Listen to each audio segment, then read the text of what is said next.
In modern warfare, sometimes the most dangerous battlefield trophy is not a tank, not a fighter jet, but a bomb that failed to explode. Recent reports suggest that some American bunker buster bombs used against underground targets may have been recovered by Iran after failing to detonate. And that matters for one reason.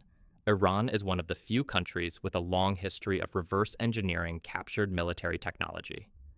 The most famous example was the RQ-170 Sentinel stealth drone. In 2011, Iran reportedly used electronic warfare and GPS spoofing to capture an almost intact American stealth drone. A few years later, Iran unveiled several domestically produced drones with obvious similarities to the RQ-170. They may not have matched American performance, but that was never the real point.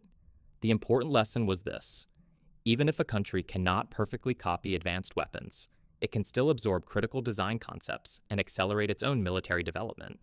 And this time, the captured technology could be even more valuable. Because modern bunker buster bombs are not just steel tubes filled with explosives. They are complete underground attack systems. First, the guidance technology.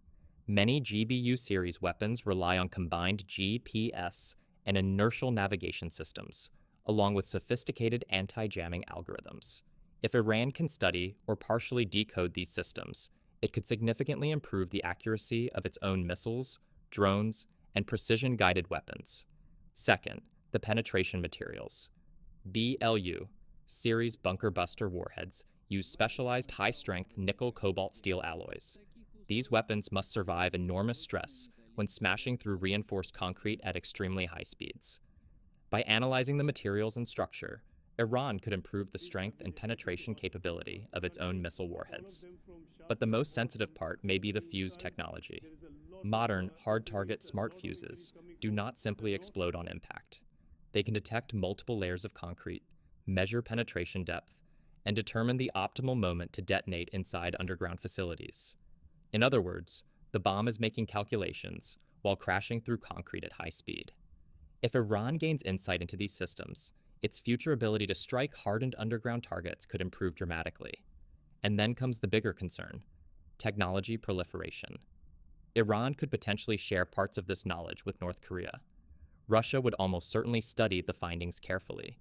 And China, which is already developing similar systems, would likely analyze the recovered components to better understand American weapon design philosophies. So what happens if this technology spreads? Underground facilities around the world may become less secure. In Ukraine, underground command posts and ammunition depots could become more vulnerable. In the Middle East, missile bases buried deep underground may face new threats.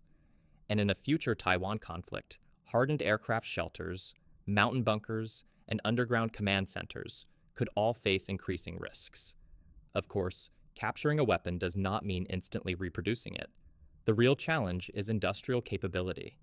Advanced metallurgy, hardened electronics, precision sensors, and reliable delayed action fuses are extremely difficult to manufacture.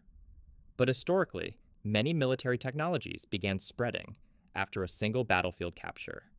And in war, sometimes the most expensive loss is not the weapon that was destroyed, but the one the enemy carried back to the laboratory.